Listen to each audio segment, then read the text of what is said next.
Hello,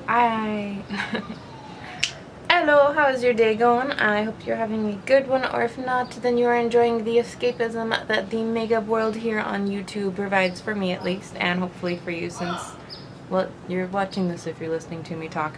Anyways, though, this is just a quick little tutorial on what you see on my eyeballs at the moment.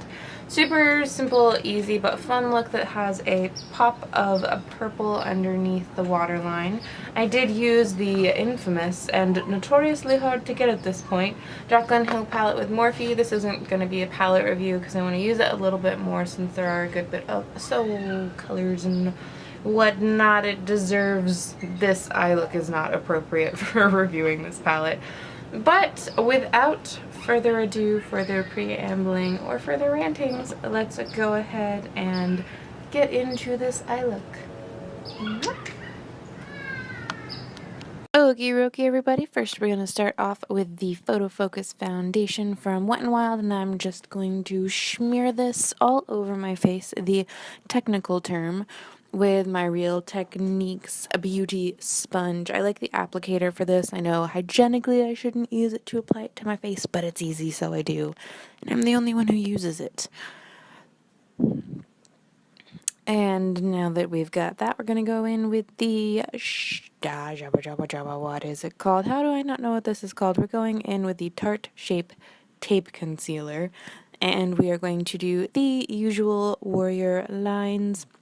I do it first under my eyes. I use a small amount of this product because it goes a long way, and I am going to blend it in, and I'm also going to blend it up onto my eyes as well, so it's going to act as my highlight as well as the primer for all of the eyeshadows that I do, and for all the eyeshadows I mean not a lot. And then I am going to do my forehead, tiny dot on the nose, and the chin. I do it separately because otherwise sometimes I find this formula will dry out too quickly on me, so I do small sections and then blend it out. Now we are going to set everything with the Laura Mercier setting powder, and we are going to do the oh so lovely pushing of the powder into the face.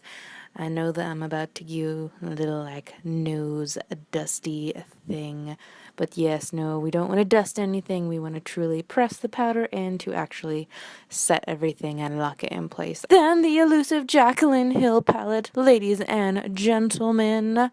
Yes, we are about to use this beauty, not to the fullest of its potential by any means, but I wanted to start playing with it, so we're going to come in closer and we are going to set the eyes once again. The shimmer color is not really good for setting your eyes because it is a shimmer, but I only wanted to use this palette, so that was kind of the color I had to go with. That's the only big con for me so far that I found with this palette, is that it doesn't have a good color to set your, like, base for your eyeshadows with, because the shimmer is not the best to blend on top of or anything like that. So right off the bat, that was a con for me. I like this palette a lot, don't get me wrong, but that was something I was like, really? And then we're going to go in with that pukey color, I think is what it's called, and I'm just going to very easy peasy lemon squeezy blend this into the crease of the eyeball. This is pretty much the only real color that we are going to work with on the upper part of the eye. And we're just gonna blend it out, essentially doing your typical transition blend action.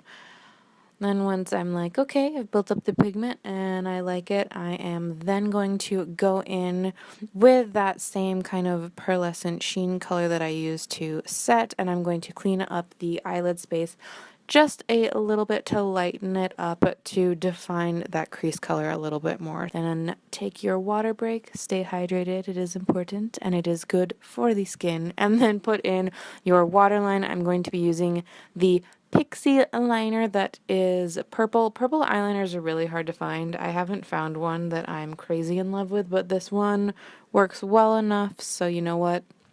It's just what we are going to use today.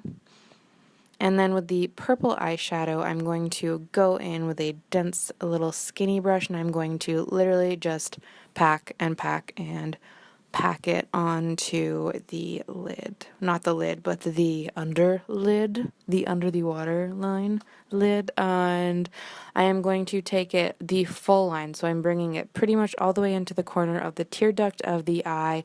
And then you are also going to see me blend it out just with that light color and a tiny little blending brush. Nothing special here, but just wanting to soften the edges a little bit and make it look a little bit more blended. On a tiny brush then I'm going to pop that purple onto the eye and define it a little bit more as a wing. Nothing crazy dramatic, but just as a little definition. Then eyebrow gel, easiest eyebrow routine in the world.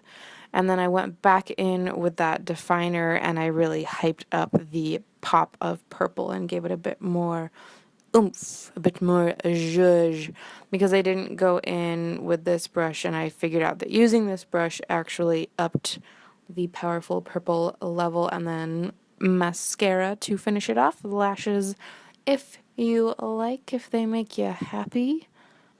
And then back to the face, we are going to put on the blush. This is the Milani Coral Cove that is shaped like a rose, which I love.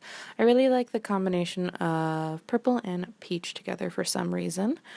But yes, we are just going to bring some life back into those incredibly pale cheeks. Then Wet n Wild highlighter, and this made me so happy. I'm gonna do a video on it so that you can actually see. I'm gonna do swatches. I am obsessed with this. It went on so freaking easily and was beautiful. You can just see me feeling it and how happy I am. The color that I used is a Blossom Glow. It is the lightest color and it has a pink undertone to it. All the other colors realistically I think are going to be too dark for my skin tone. Even the light gold shade. You'll see it when I do a video on swatches, but yeah, I think it's going to be too dark, unfortunately, for me. But I am obsessed and love this one, as you can see, since I am dousing my face in it. And normally I do not put on this much highlighter. And then I'm going to go in with a beauty blender, and I like to kind of use it to mesh my blush and highlighter together for a bit more of a natural appearance. And then the lip color today, I went with ColourPop's Viper. This is the first time I've used this color, and I really liked the formula on it. I believe it's one of the quote-unquote newer formulas for the ultra mattes that they have, and it was quite comfortable, not as drying as some of the older formulas that I have by them. And I loved this color. I love a good plum, and it's definitely a gorgeous color. Since fall is actually here, where did summer go? So thank you so much for watching. I hope that you liked this little tutorial, and yeah, that's about it. I am obsessed with this highlighter from Wet n Wild. It's just making me so incredibly happy right now. I wish they had one more shade that was lighter so it could work on my skin tone, because I got another one of the colors and I still think it's going to be a little bit too dark. But yep, quick, fun, simple, easy tutorial. We are out. I have nothing else to randomly or awkwardly say to you besides what I just said. And if you liked this video, please give me a thumbs up, potentially even subscribe to see me in the future. And have a good day, night, evening, wherever you are. Goodbye! I can't pretend to be cool. It's just, yeah, no, I'm not cool.